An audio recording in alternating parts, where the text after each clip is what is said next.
Bueno, quiero darle la más cordial bienvenida a don Cristian Gischler. Muchas gracias por darse el tiempo, por el viaje y poder estar el día de hoy con nosotros para poder tratar un proyecto de ley con respecto a geotermia, un tema que usted tiene especialización y que nos gustaría saber también su experiencia. Entiendo que lo acompaña don Martín Walter y Sebastián Miller. ¿Sí? Bienvenidos también a ambos. Y le ofrezco inmediatamente la palabra a don Cristian. Exacto, ahí en el micrófono. Muchas gracias, señora presidenta. Muchas gracias a usted. Y muchas gracias por invitarme a participar.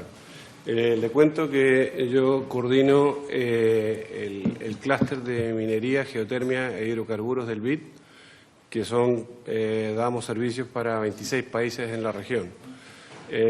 Martín Walter es mi colega experto en el área minero-energética y mi colega Sebastián Miller es el área de economía y el economista del BID para Chile. Nosotros tenemos alrededor de, como grupo, digamos, de minería y geotermia, tenemos varios años de experiencia y en lo personal tengo más de 20 años de experiencia en el sector minero energético y ahora con especialización en geotermia. Y la gracia de poder juntar geotermia, hidrocarburos y minería es porque tienen procesos similares en el tema de exploración, en el tema de explotación. La gran diferencia es el producto que se obtiene. Entonces, hablando un poco de eso, le hemos preparado una presentación para explicar un poco de qué se trata la geotermia de baja temperatura o de baja entalpía. Así que vamos adelante con la presentación. Vamos a hablar del BID y la geotermia, los fundamentos de la geotermia de baja entalpía, cuál es la oportunidad que hay para Chile y el marco legal, que es lo que queremos discutir en esta sesión. Para contarles la participación del BID y sus socios estratégicos a nivel latinoamericano. El BID en este momento está aportando más de 1.6 mil millones de dólares en toda la región a través de sus socios estratégicos. ¿Quiénes son los socios estratégicos? La Agencia de Cooperación Internacional de Japón, el Banco de Desarrollo Alemán, KfW, los fondos climáticos como el Clean Technology Fund, CTF, el Fondo Verde del Clima, que es el Green Climate Fund, el Global Environmental Facility, el Fondo Verde, el Fondo de Medio Ambiente del Clima y el Fondo Nórdico NDF. Y esos son un poco los programas que tenemos a nivel latinoamericano. Para ponerlo en forma más gráfica, si se fijan, nuestros apoyos van siguiendo el cordón de fuego de Latinoamérica. El cordón de fuego básicamente por donde está la falla de San Andrés, que es donde están realmente toda la cordillera de los Andes. Y en esa misma falla, además de producirse varios yacimientos mineros, están también la producción de calor y con alta temperatura se puede producir electricidad. Ahí vemos que tenemos en el norte en México, tenemos un programa geotérmico de México de alrededor de 100 millones de dólares, mitad de fondos verdes, mitad del BID. En El Salvador tenemos un proyecto que es el proyecto Berlín, uno de los primeros de Latinoamérica. En Nicaragua el proyecto Cosiguina. Costa Rica hemos desarrollado y financiado el proyecto Borinquen y Miravalles ya en la década del 80. En el Caribe estamos trabajando en todas las islas del Caribe Oriental con más de 120 millones de dólares en inversiones. En Colombia también estamos trabajando con fondos climáticos. En Bolivia el proyecto Laguna Colorada. En Chile con el tema de Cerro Pabellón. Y en Argentina estamos dando también apoyos a todo lo que es levantamiento de información. Este es el proyecto que hemos financiado en Chile. Este se llama el proyecto de Cerro Pabellón y a lo mejor por la luz no se alcanza a ver, pero este es un proyecto que está a 4.700 metros de altura, es el proyecto más alto del mundo de geotermia. fue financiado por el BID y los fondos climáticos, y a la par con este proyecto también se financió la Mesa de Geotermia de Chile con el apoyo del Banco Mundial, y se estableció la primera ley de concesiones geotérmicas, que es la 19.657. Este año también se hizo el evento más grande a nivel latinoamericano en geotermia, que es el evento de GEOLAC, que se hizo acá en Santiago, y ahora estamos dando el tema de apoyo técnico en calefacción distrital y usos directos. Lo que hay instalado hoy son 48 megawatts de potencia, y se quiere expandir a otros 33 megawatts adicionales. De Calama hacia el interior, hacia la cordillera arriba, muy pegado a Bolivia. En la comuna de Ollagüe, sí.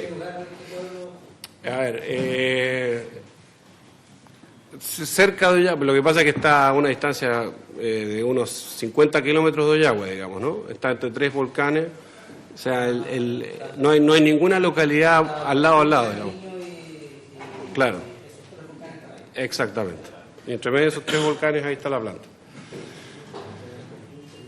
Entonces, lo que les quería hablar, es conocido el tema geotérmico para electricidad, pero para usos de calor no es tan conocido. Y si se fijan en la lámina, lo que les traemos acá es un menú de opciones y alternativas para el uso de calor. Lo más interesante es que si ven la barra, digamos, a la izquierda, es básicamente la temperatura del yacimiento.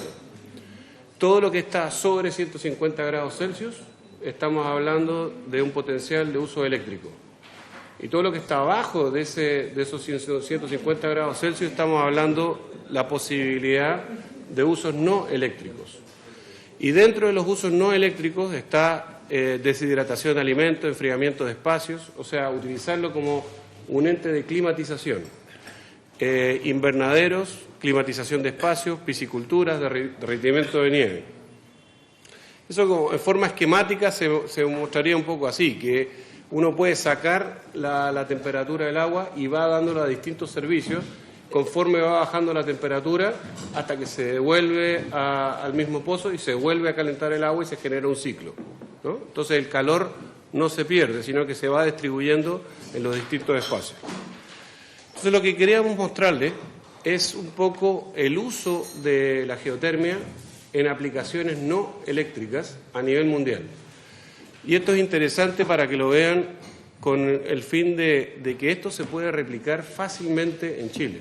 Tenemos todos los elementos para que así sea. La foto que está a la izquierda es el balneario de Blue Lagoon en Reykjavik, Islandia. Y esa piscina surgió de forma natural. Era un socavón que había producto de una empresa geotérmica, y las aguas de proceso empezaron a ser vertidas ahí. Como esas aguas tenían sílice, el sílice empezó a tapar los poros de la piedra volcánica y se formó una piscina. Y ese es el color, no se alcanza bien en la foto, pero es un color turquesa, digamos, que atrae a millones de turistas de todo el mundo.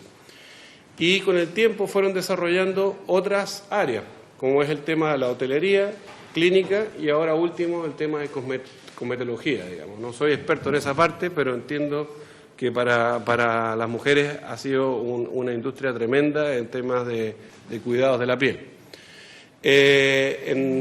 En términos de empleados, estamos hablando de 600 empleados solamente para este complejo turístico, y ellos reciben alrededor de 1.3 millones de visitantes al año.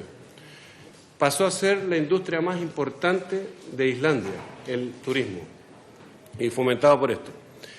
En términos de lo que pasa en Japón, en la foto de más abajo están todos los baños tradicionales, los onsen, que son baños que utilizan esta temperatura, pero son abiertos a la intemperie, y los pueden utilizar invierno y verano. Y después están todas las piscinas climatizadas en Tokio y en otros lugares donde se ve, digamos, el uso de esta tecnología. O sea, nada de esto utiliza combustibles fósiles para el calentamiento. En Francia, está el tema de calefacción distrital. Y lo que hacen aquí es calentar distritos enteros, barrios enteros, con esta temperatura. Antes lo solían hacer con gas natural. Y entonces pasaba que, claro, había se calentaba el barrio, pero había emisiones de CO2 y de efecto invernadero asociadas. Entonces ellos dijeron, bueno, si se puede cambiar esto a que sea totalmente geotérmico, entonces por ahí podemos revertir esta ecuación. Y en España están lo que se llaman las bombas de calor. Entonces hay barrios más chicos que utilizan el tema de bombas de calor, que es básicamente una recirculación de agua, utilizando el calor de subsuelo. El calor de subsuelo calienta esa agua y ese calor se vierte, digamos, en los hogares o el recinto que se quiera calentar. Esto también es muy interesante para lo que podría pasar en Chile. Este es el caso de Kenia. Como saben, un país, digamos, tercermundista de África, pero lo que resulta interesante es que 1 de cada 3 flores que produce Kenia, o sea, de que se vende en el mercado europeo, son de Kenia. ¿Y cómo hicieron ellos? Hicieron climatización de grandes áreas de Kenia y todo fue climatizado por la planta geotérmica de Olkaria. Esta planta geotérmica producía el calor y además producía un poquito de CO2. Ese CO2 que producía era tomado por las plantas y ahora hacen el proceso de fotosíntesis, etcétera, y resulta que tienen el calor, la humedad y el CO2 necesario y ahora son líderes mundiales en producción de flores.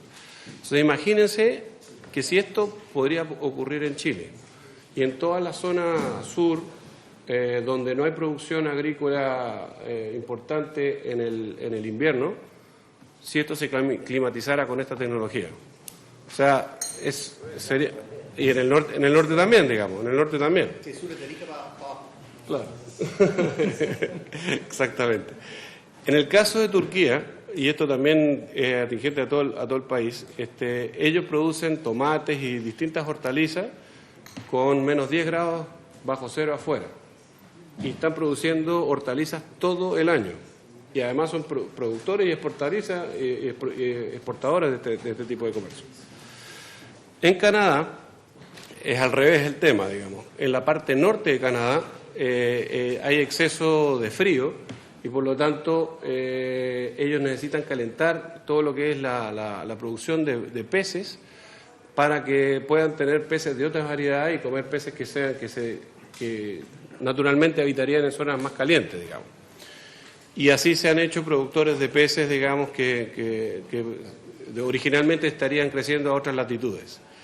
En México se produjo algo bastante interesante. Teníamos un proyecto donde el proyecto dejó de los pozos, digamos, dejó de ser tan productivo como era antes, pero el hecho de que dejar de ser productivo seguía produciendo calor.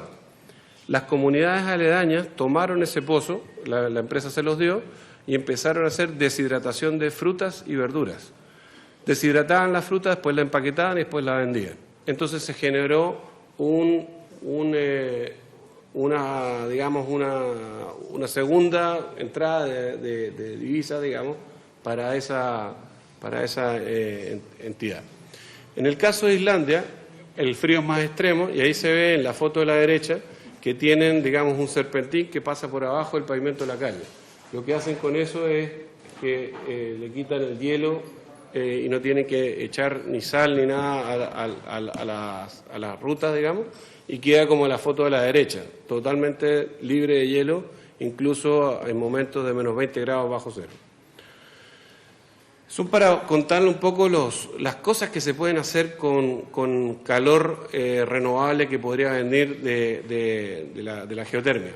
La otra cosa interesante es que con los objetivos que tiene ya Chile en el Acuerdo de París y con la ruta energética que desarrolló el Ministerio de Energía de Chile, ya muchos de los aspectos que se quieren obtener como resultados de las metas de energía de desarrollo sostenible se logran con energía geotérmica de baja entalpía, que es lo que es de bajo calor, y también la de alta. Como vimos, hay todo un tema de que se puede dar apoyo y fomento a programas sociales. se puede ayudar de forma muy importante a la reducción de emisiones de CO2. Se puede dar energía de forma, digamos, no contaminante. Se puede reemplazar, por ejemplo, la leña para todas las ciudades del sur de forma de calefacción. Entonces, entremos un poco lo que es la climatización y el consumo de energía. A nivel mundial, el uso de calor y frío está del orden del 51%. De toda la energía que se produce, 51% va a climatización, calor o frío. Y de ese 51%, 9.8% viene de fuentes renovables. El resto es generalmente de origen fósil. Chile no es la excepción y más o menos va en este mismo ámbito. Y lo que se puede ver acá es que hay mucho espacio para que ese calor y frío sea proveído por fuentes de calor renovable, como la geotermia. En el caso particular de Chile, que es digamos, la circunferencia a la derecha, se puede ver que el 22% del uso de energía viene del sector comercial, público y residencial, 39% del sector minero e industrial. Y resulta que de la calefacción y refrigeración, el 74% es el requerimiento para esta función. Entonces, hay mucho que hacer en esta materia. Estos son los potenciales usos directos y se puede ver, digamos, como desde Arica a Punta Arenas, el cuadro de la izquierda es la demanda de calefacción en kilowatt-hora por metro cuadrado y cómo va, obviamente, avanzando hacia el sur, porque son los requerimientos de calefacción. Y al revés, para el norte, que son los requerimientos de refrigeración. Y se puede ver todos los potenciales usos que podrían haber. Si nosotros hiciéramos un mapeo de las necesidades de calefacción y los puntos de geotermia del país, podríamos perfectamente señalar dónde se podrían dar los reemplazos de calefacción a lo largo del país, reemplazo de fósiles, reemplazo o aporte, digamos, de calor a la industria del cobre, a la industria de la celulosa, a la industria salmonera, etcétera. Entonces, lo que estamos viendo es que hay un aporte directo, digamos, a la descarbonización de la matriz energética en lo que es baja entalpía y también en la parte alta, de alta entalpía, de proyectos como Cerro Pabellón, también se puede dar un aporte significativo. ¿Cómo se puede alcanzar ese potencial? Bueno, es importante conocer ese potencial a nivel chileno y es interesante saber a nivel geológico dónde están los yacimientos, dónde está ese calor, para que sea fácil de extraerlo. Entender cuáles son las localizaciones de áreas prioritarias y así poder facilitar la intervención. Identificar las necesidades y el planteamiento de proyectos de generación y planificación de calefacción y refrigeración a nivel de todo el país. Entonces ya vamos un poco al tema del marco legal de la ley actual. La ley actual, la ley 19.657 sobre concesiones de energía geotérmica, está orientada realmente hacia proyectos de alta entalpía, que es todo lo que vimos antes con Cerro Pabellón, que está perfecto desde el punto de vista para producción eléctrica, pero no hace un esfuerzo de tratar de capturar las oportunidades para calor. Y eso es justamente lo que esta modificación creemos que va justamente en esa línea. Los permisos requeridos para la explotación, un aprovechamiento somero, en este caso, son bastante altos. Se le pide lo mismo a una persona que quiera querer una bomba de calor unitaria en una casa que una planta o una minera que quiera desarrollar esto a nivel industrial. Entonces esa es la parte que hay que corregir, digamos, ¿no? Por lo mismo, también se dificulta el cierre financiero. Obtener financiadores para esto se vuelve complicado y los modelos de negocio, economías de escala, también se vuelven complicados. Entonces, esto es un poco para entender lo que estamos hablando más en detalle. La propuesta de ley en el sistema de concesión actual si fijan, que tiene, digamos, el aprovechamiento, digamos, que esté a 3.000 metros de profundidad. Y resulta que para un proyecto geotérmico de naturaleza eléctrica es la profundidad necesaria para producción eléctrica.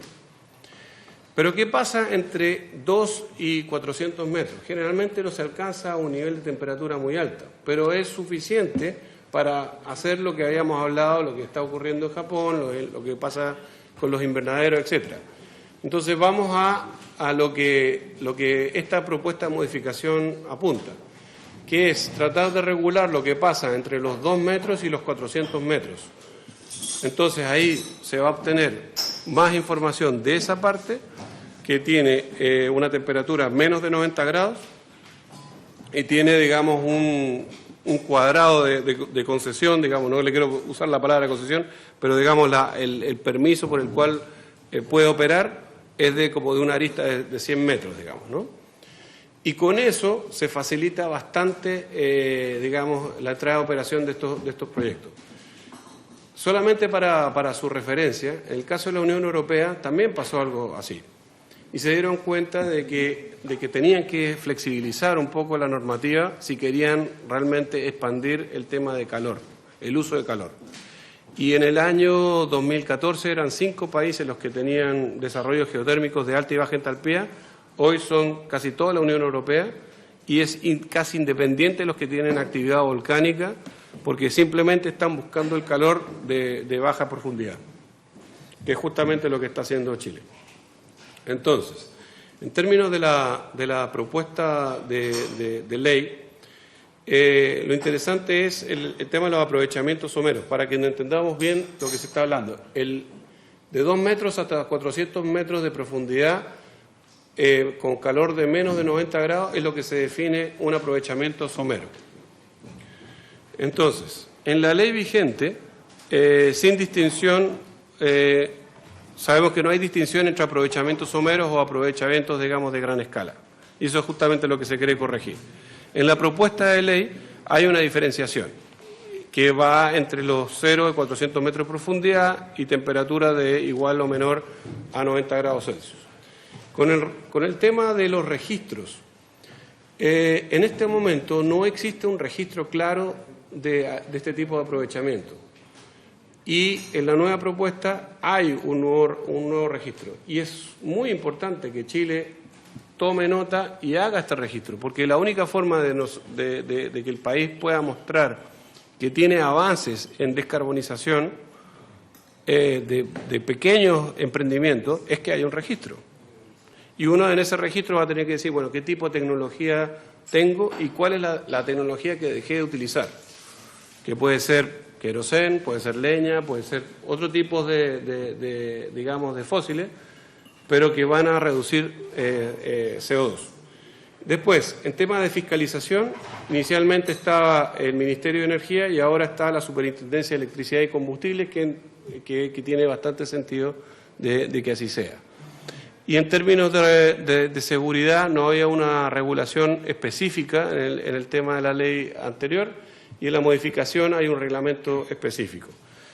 Y también quería decirle, digamos, un par de sugerencias, y con esto ya termino, que es, viendo lo que pasó en Europa para la expansión, digamos, de calefacción distrital y el uso de calor, es interesante que haya una acreditación diferenciada para el tipo de instalador, porque no se le puede pedir lo mismo a un instalador que está haciendo esto para una compañía minera o un proyecto grande industrial que para una casa. Entonces, ese tipo de acreditaciones sería importante que se hagan. Otro punto importante es que han habido emprendimientos de actividades someras en el pasado. Es importante que dar un tiempo suficiente para que se puedan ser contabilizadas en la nueva ley, para que tengamos una buena claridad de todo eso. Claro. Lo otro importante es, si queremos que esto funcione, es importante que haya una sola entidad que pueda dar los permisos, el seguimiento, que pueda hablar sobre buenas prácticas de cómo se hace, digamos, este tipo de aprovechamiento y que no esté tan desperdigada, digamos, a lo largo de las entidades del país, porque si no le va a dificultar digamos, a los emprendedores que quieran hacer esto. Y una cosa que hizo la Unión Europea que puede ser bastante interesante es que una de las principales barreras del uso de esta tecnología, como ven, puede ser bastante útil para el país, es la falta de comunicación, la brecha comunicacional. Entonces es importante de que si queremos que esto despegue, los arquitectos lo tienen que conocer, los constructores civiles lo tienen que conocer, empresas de ingeniería lo tienen que conocer, empresas de diseño e ingeniería también y, por supuesto, los consumidores finales. Y con esto les doy las muchas gracias por la invitación y quedo atento a cualquiera de sus preguntas. Muchas gracias, don Cristian. No sé si van a agregar algo más. Ofrezco la palabra a los diputados. Diputado Sergio Gabriel. Si tuviéramos que llevar, primero, perdón, antes que todo agradecerles el tiempo que se han dado para poder asistir a esta comisión y explicarnos un poco más en detalle la experiencia comparada. Yo quisiera preguntarles ¿cuánto es el costo de un sistema de baja entalpía pensando en una casa de clase media de 110, 120 metros cuadrados o 100 metros cuadrados, que yo creo que puede ser las personas que podrían acceder a este tipo de tecnología? ¿Cuánto es el costo de ello? Completo, digamos, modelo completo. Y si eso puede, eso puede ser escalable en el sentido a grupos habitacionales pensando en poblaciones más vulnerables.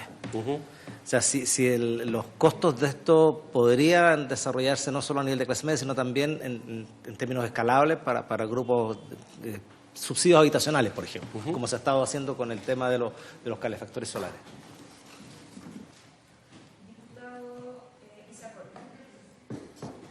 Gracias, presidenta. Bueno, me sumo a los agradecimientos por la presentación. Yo creo que es bien importante conocer cómo está operando finalmente una técnica en servicios eléctricos, energéticos en particular, para poder avanzar también lo que muchos decimos pero poco hacemos, que es finalmente el tema de limpieza y de trabajo sustentable a nivel medioambiental.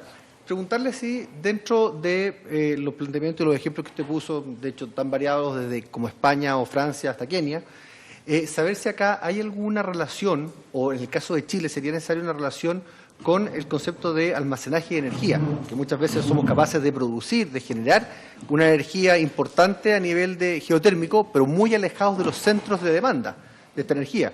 Por lo tanto, también, y se produce la diferencia entre la generación energética en el día, en el caso de las ondas solares por calor, pero de la noche se produce lo contrario. Y también si es que hay algún tipo de sistema de transmisión energético. Recordemos, Presidenta, que aquí en Chile tenemos finalmente tres grandes fases. Está la fase de generación, de transmisión y distribución. Y están acotadas y regladas de manera independiente cada una de ellas. Por lo tanto, saber si es que acá también habría que hacer alguna modificación alguna de las etapas que le he planteado, lo que es generación o transmisión o distribución, a fin de que esto sea más que un proyecto sustentable ejemplar, pueda ser una ley finalmente que se pueda llevar a cabo. Eso, Presidente, gracias. Gracias, diputado Cort. Tiene la palabra también el diputado Kuchel. Gracias. Buena parte de mi pregunta la tomó en la segunda parte de su pregunta el diputado que me antecedió, uno de ellos. Quiero consultar si hay experiencias de uso de energía geotérmica en poblaciones ya en Chile y si no, qué es lo que lo ha impedido. Y en segundo lugar, si hay regiones o lugares que sean particularmente propicios para esta energía, por ejemplo, Alerce en Puerto Montt o La Vara o Maullín, no sé, por las características, o la zona norte, el desierto, no sé. Particularmente si hay proyectos pilotos que ya están funcionando. Y un poquito de las escalas también, porque una casa, yo creo que es muy poco para hacer un esfuerzo. Quizás debe haber un tamaño como óptimo mínimo, no sé, 40 casas, 100, no sé si hay una escala propicia, una tecnología, porque en el caso de la desalinización del agua, cada vez las tecnologías son más accesibles y permiten desalinizar volúmenes menores de agua. Puede que en materia de geotérmica esté pasando una cosa parecida. Bueno. Eso, Presidenta, gracias. Ofrezco la palabra. Usted también señalaba con respecto a los aprovechamientos someros. Yo no sé cómo se da en otros países. Efectivamente, nosotros acá en Chile no tenemos regulado eso. Y me preocupa porque la exposición que usted nos daba era más bien proyectos nacionales de Estado, ¿no es cierto? Pero acá también va dirigido a otros proyectos para particulares. Entonces, ¿cómo se resguarda el recurso y que obviamente sea un proceso sostenible? Y por otro lado, también en el artículo 34, no sé si usted vio en el detalle el proyecto de ley, nosotros se lo habíamos enviado, él lo tenía, ¿cierto? Don Cristian, ¿usted lo revisó? Sí. Se establece en el reglamento lo que va a ser el manejo, ¿no es cierto?, del aprovechamiento de esta agua somera, por así decirlo. Y a nosotros eso nos preocupa porque usted sabe que lo que queda en el reglamento muchas veces no es parte de lo que nosotros podemos dar en el debate, en la discusión, en el proceso legislativo, y pueden quedar ahí algunas cosas medias sueltas.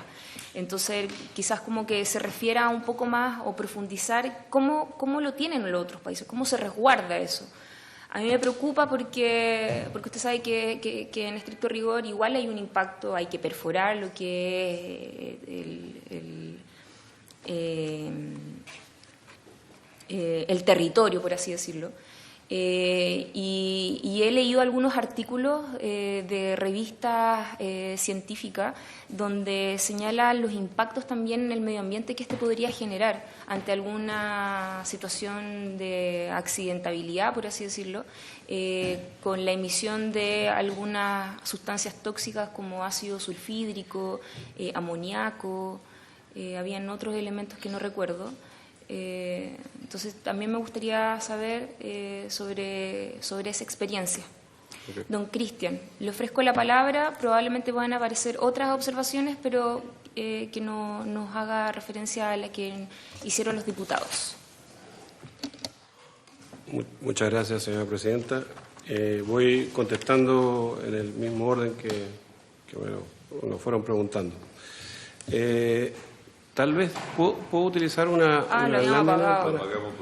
Pero lo volvemos a aprender. Sí, sería útil porque creo que hay una lámina que creo que sería bastante ilustrativa. No importa. Mientras que se va ajustando el proyector, les voy comentando. Entonces, hablé un poquito sobre el costo. El costo, digamos, de una aplicación de bomba de calor en una casa individual puede oscilar entre, no sé, los $500 a $1.000 la instalación, dependiendo de la ubicación de la casa, etcétera, etcétera. Pero más o menos da un rango de precio. Y si uno se pregunta, bueno, pero ese es un costo relativamente alto para una casa, digamos, de escasos recursos. Totalmente de acuerdo. Lo que se ve en esta tecnología es que también pueden haber proyectos de calefacción distrital, que en el fondo no es una bomba de calor por cada casa, sino que es la posibilidad de repartir calor a través de un ducto que va por bajo tierra y repartir ese calor a cada una de las casas. Cuando se hace eso, el resultado es mucho más conveniente en la medida que esté más concentrada la población. Mientras más repartida es más costosa porque hay que tirar un tubo, digamos, hasta un lugar más o menos remoto, pero si están todos en edificios bastante concentrados, entonces la posibilidad de calefaccionar es mucho más alta y con un costo muchísimo más bajo. Entonces eso un poco para dar la idea, ¿no? Cuando habla de entre 500 y $1.000 de la instalación, habla de la provisión de los equipos y además, exacto, y además de la perforación, exacto, todo. Exacto. Sí, para que vean un poco yo acá les voy a dejar también regulación de la Unión Europea, que puede ser bastante interesante para ver cómo ellos regulan, digamos, todo esto y los aspectos que regulan, que puede ser bastante interesante, pero lo más interesante que le quería mostrar era esto, digamos. Esto es una bomba de calor. Lo que se ve, digamos, a la izquierda es el planteamiento en invierno, lo que se ve, digamos, el arbolito sin hojita, etcétera. Y lo que sucede ahí es que el agua fría que circula por la casa empieza a circular por la tierra y la tierra está más caliente. Se produce un intercambio de calor natural con la tierra y se calienta esa agua. Esa agua vuelve a la casa en forma más caliente y irradia por los radiadores, digamos, al resto de la casa. Y en verano ocurre lo contrario. El suelo tiende a estar un poquito más frío que el aire, digamos, a superficie y se produce un proceso inverso. Toma el calor de la casa y el suelo enfría el agua y se produce un proceso natural. Esto es un poco para que vean la diferencia en un proceso digamos, de bombas de calor con un proceso minero, digamos, de gran escala. Entonces, lo que les quiero mostrar es que la ubicación y donde está el recurso no es tan importante como para un proyecto de generación eléctrica, donde una de las preguntas era el tema de la ubicación, digamos. Acá, como ven, la ubicación es simplemente donde está la casa, abajo de la casa ya hay un calor natural. Entonces uno no tiene que ir mucho más allá a generar ese calor. Y con, digamos, una instalación. Ahora, ¿por qué vale lo que vale? ¿Cómo le explicar?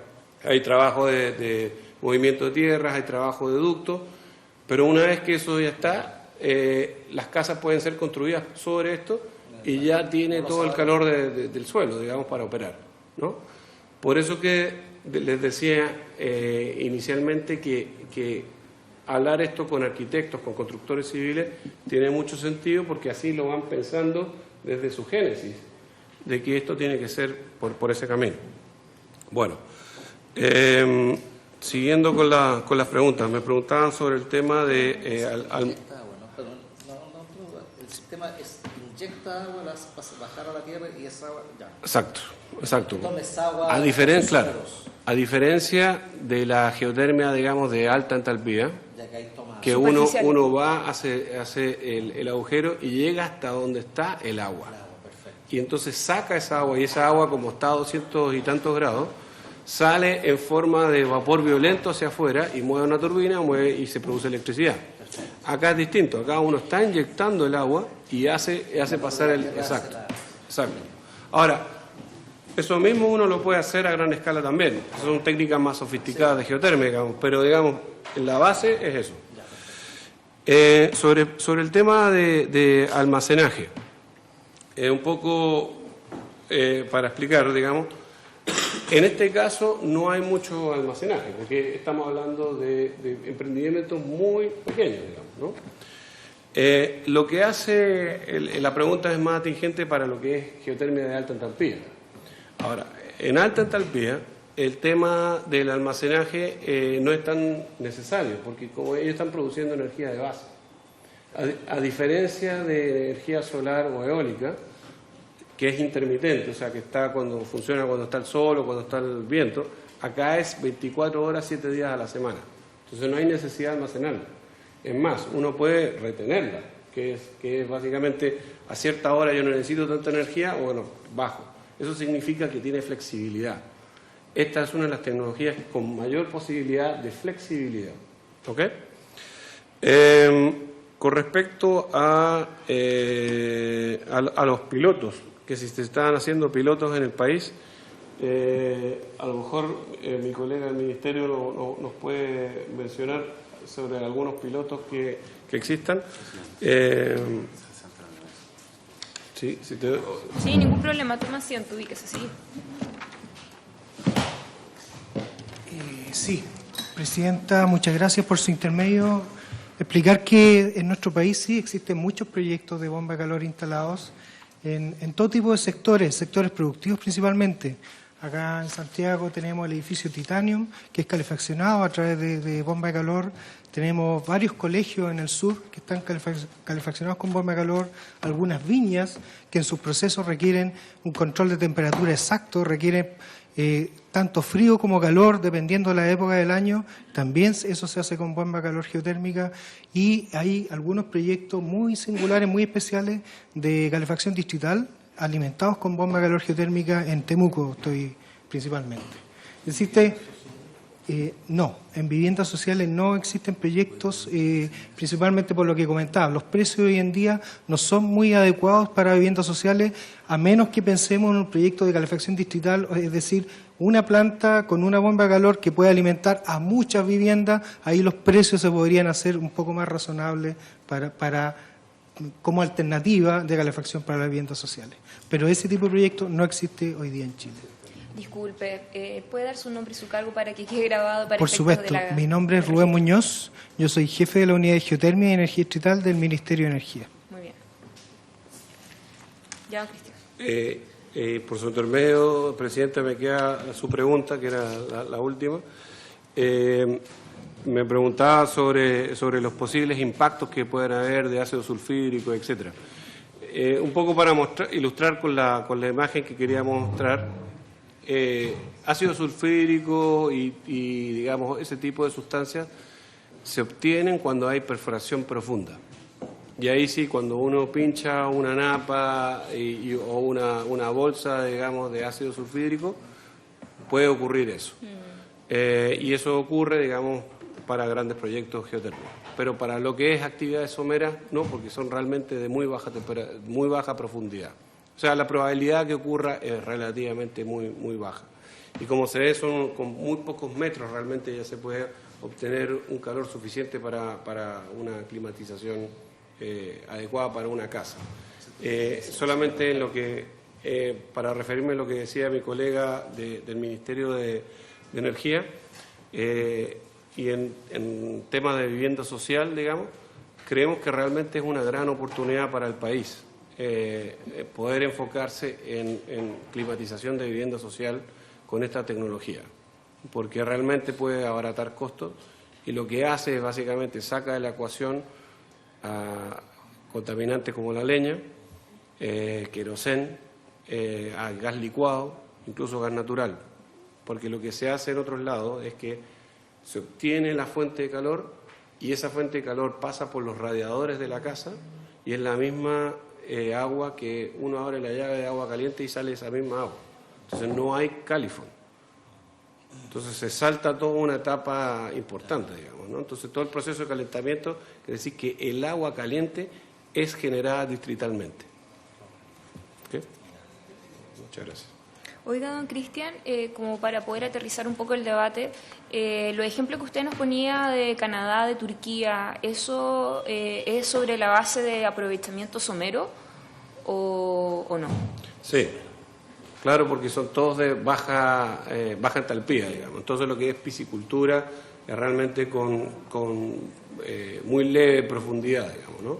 Todo lo que es la parte turística también. Y todo lo que es aprovechamientos de invernaderos también.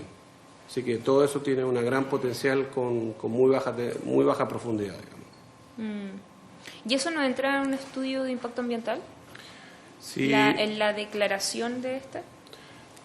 Es un poco lo que está dentro de la propuesta, ¿no? Entiendo que la parte regulatoria ambiental, a lo mejor mi colega lo puede responder, pero no cambia con respecto a lo que se tiene la reglamentación ambiental.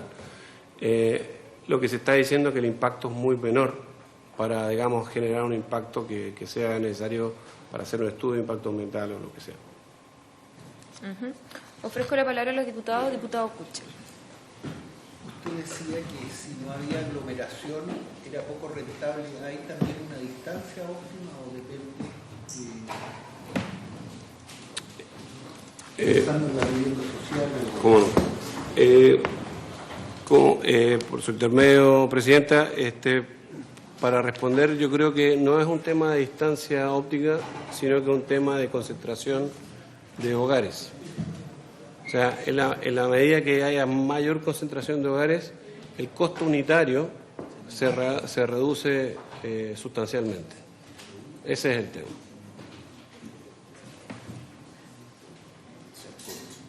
Diputado Isacor, disculpe.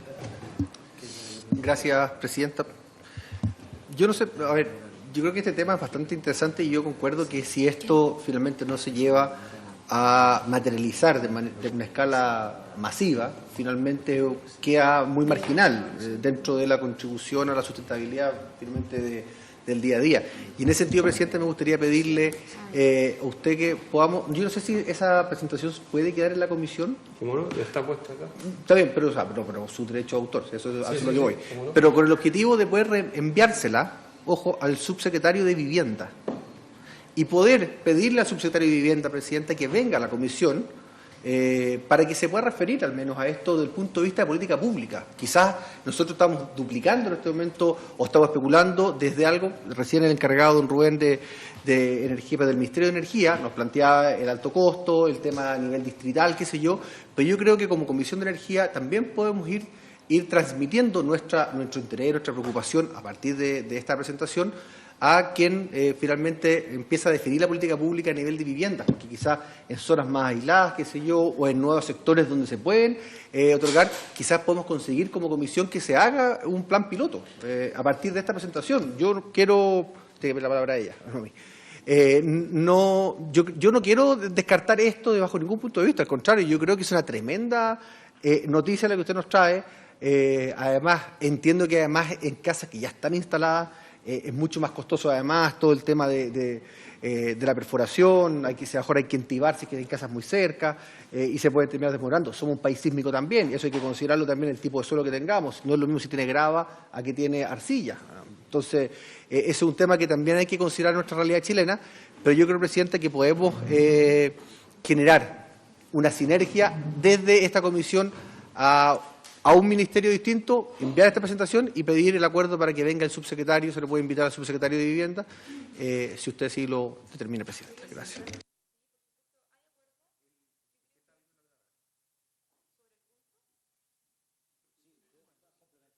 Pensé que era con respecto al acuerdo. Acordado, entonces. Me había pedido la palabra el diputado Santana y luego la diputada Marcela Hernández y luego le doy la palabra. Gracias, Presidenta. Muy breve, en la misma línea de lo que señalaba el diputado Isacor. Hoy día en nuestro país, en materia de vivienda, yo entiendo que hay la posibilidad de que se acceda a una política que tiene el nombre de patrimonio familiar. Es un programa que tiene el Ministerio de Vivienda y Urbanismo. Efectivamente. A través de ese programa, hoy día en nuestro país se pueden acceder, por ejemplo, a la posibilidad de que las viviendas tengan paneles solares o el colector, que es el termo también. Entonces, existen mecanismos hoy día en nuestro país para incorporar dentro de la vivienda como concepto, digamos, un instrumento que contribuya a la eficiencia energética, en este caso derechamente como a la administración de la energía en una casa. Y a mí me parece que eso, en la misma línea de lo que decía el diputado, debe ser algo a lo que el Estado le ponga más atención, porque al final del día termina siendo un beneficio directo para las familias, terminamos haciendo uso directo de lo que son nuestras riquezas, y si eso se traduce también en ampliar, digamos, las posibilidades que hay con otras fuentes de energía, por cierto que yo creo que va a ser bienvenido por parte de todos los diputados. Hace algunos meses atrás yo propuse en la región de Atacama, porque allí hay un convenio de programación entre el gobierno regional y el Ministerio de Vivienda y Urbanismo, que permite utilizar esos recursos, por ejemplo, en análisis de factibilidad de vivienda. Incluso ahora se fue flexibilizando ese programa y permite, entre otras cosas, también la compra de terreno. Y yo le planteaba a el Ceremi de Vivienda la posibilidad de que ese programa, de que ese convenio, también contemplara la posibilidad de inyectar una cantidad de recursos, por ejemplo, en la posibilidad de que las familias accedan a este tipo de beneficio energético. Es decir, yo creo que esta voluntad que aquí se ha expresado se puede traducir en políticas regionales, pero también en una política nacional. Y quizás sea muy pertinente esta posibilidad de que podamos en esta reunión, en conjunto con quienes están hoy día conversando con nosotros, incorporar alguna autoridad del Ministerio de Vivienda y Urbanismo, porque si es que se puede hacer una alianza, digamos, en una política pública, yo creo que eso va a ser al menos bienvenido por toda esta comisión.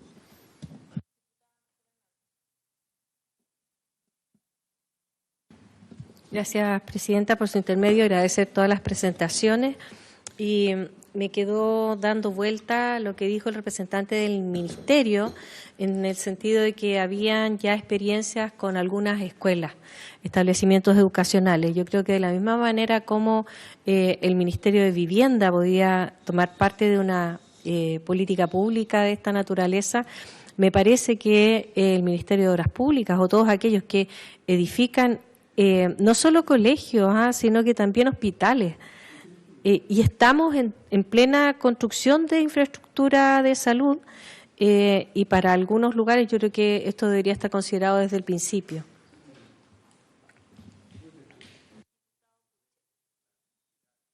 Gracias, Presidenta. Sí, yo conozco hospitales y colegios que lo están usando, grandes. Mi pregunta es si esta energía se agota o se debilita en el tiempo por el uso. Gracias.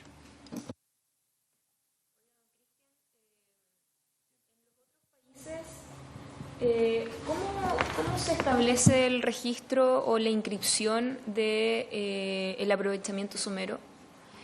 Se lo pregunto porque este registro va a quedar en la Seremía de Energía, o sea, perdón, en el Ministerio de Energía. Nosotros hoy día tenemos derechos de agua. Se me está ocurriendo de que podría eventualmente generarse un negocio con la inscripción del aprovechamiento somero. ¿Y cómo se controla aquello? ¿Cómo se hace en los otros países? No puedes cambiar los puntos de captación. Procedo a contestar. Bueno, partamos con... Sí, partamos con la última, ¿no? Lo interesante es que todo, digamos, en alta entalpía, en lo que es geotermia para producción de electricidad, todo el agua que se extrae se vuelve a inyectar. Entonces el reservorio nunca pierde su capacidad de agua. Y es muy importante mantener ese ciclo, digamos. Porque si yo extraigo esa agua con ese calor y no lo reinyecto, lo que voy a hacer es voy a terminar dañando el reservorio. ¿Ok? Entonces eso es importante. Y como buena práctica de geotermia en general, en todos los países hay una extracción y hay una inyección. Porque también no solo es el tema del agua, sino que son las sales. Y también el equilibrio de sales al interior también hay que mantenerlo. Entonces, del punto de vista de aprovechamientos de agua, nunca se pierden. Y con respecto a proyectos someros, hay una inyección de agua, pero es bastante más limitada, pero esa misma inyección de agua es la que después se recupera. Entonces es un ciclo el que se recupera. Hay un punto en el tiempo donde ese ciclo tiene que ser llenado, digamos, y ahí sí, efectivamente esa agua no vuelve a donde estaba.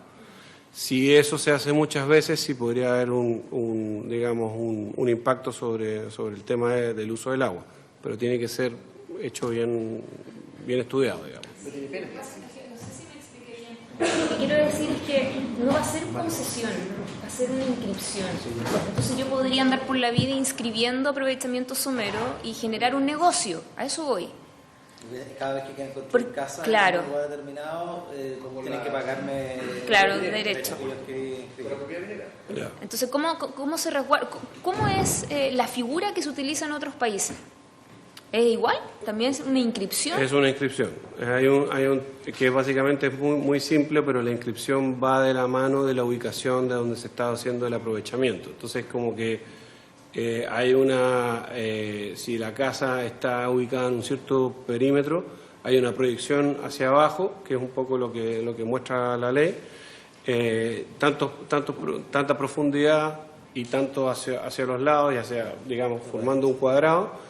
Y en ese aprovechamiento somero ahí sí se puede utilizar. Pero es aprovechamiento somero de calor, no de agua. Es de calor, es de calor. No es Exacto. agua la que estás aprovechando. Tú Exacto. inyectas calor, o sea, agua quiero decir, con el calor de la tierra, Claro. esa agua se calienta, sube, pero es un agua que tú puedes... Que se- O sea, es que es como el derecho consultivo, que es el que uno saca y devuelve. Claro. Pero Pero es no, calor. pero Agua. claro, lo que el aprovechamiento es de calor, porque yo lo que voy a inyectar artificialmente agua a ese ciclo. El calor va a través de lo que conduce el agua. Exacto. Pero lo que tú estás transmitiendo, perdón, es calor a través del agua, conductor del agua, pero no es que tú estés inyectando agua como derecho, como elemento. Lo que es un ciclo de, lo que sí eso tiene relación un poco con lo que le preguntó el diputado Kuchel. Su micrófono. Presidente, perdón. Yo creo que sí tiene relación porque el diputado Kuchel recién preguntaba por el tema de las pérdidas o de la descarga. Y eso sí, efectivamente, a lo mejor para estar rellenando ese sistema, a lo mejor ahí podría haber también un resguardo con respecto, o se puede usar el agua potable, por ejemplo, o la red sanitaria, no sé, presidente. sí, sí. No sé, yo entiendo que es finalmente el conductor, pero en Exacto. estricto rigor, a lo que voy es que es una inscripción. No es, yo podría andar inscribiendo, proyectándome de que eventualmente podría darse un proyecto habitacional o hotelero, turístico, de cualquier índole, y se podría generar un negocio. Ok. ¿Me explico? Sí, ya entendí. O sea, Especulando. antes que se produjera la edificación, ya pedir el aprovechamiento. Bueno, eso es algo que tiene que ser regulado, digamos, en la forma como se pide, digamos, ¿no? Y cómo ese aprovechamiento, que tiene que haber una temporalidad entre el momento que se edifica lo que se quiere edificar, digamos, y ese aprovechamiento que hay, digamos, justamente para evitar esa especulación, ¿no? Claro. Habría que revisar eso. Exacto. ¿Podemos prorrogar unos 5 minutitos para que termine de exponer el...? 3 minutitos. ¿No quieres, Santana? Don Cristian, disculpe. Tiene en breves minutitos responder lo que quedaba Ok. pendiente. Perfecto. En cuanto si se debilita o no el recurso, eso se ve mucho más para geotermia de alta entalpía, donde efectivamente lo que contaba, que a veces hay pozos que se empiezan a secar en el tiempo, incluso aunque se haya reinyección a los reservorios, con lo cual hay que tener un portafolio de pozos, digamos, para que eso no suceda. Cuando estamos hablando de aprovechamiento somero es distinto, porque uno no está trabajando con la anomalía geológica, donde, digamos, hay una subida del magma que hace que se caliente todo, digamos, ¿no? Acá es un calor residual que está repartido casi uniformemente en el subsuelo. Entonces, ese es el calor que se está aprovechando y ese realmente no tiene oscilaciones tan grandes como la de alta temperatura. Y no sé si... Creo que no sé si me falta responder alguna pregunta. No.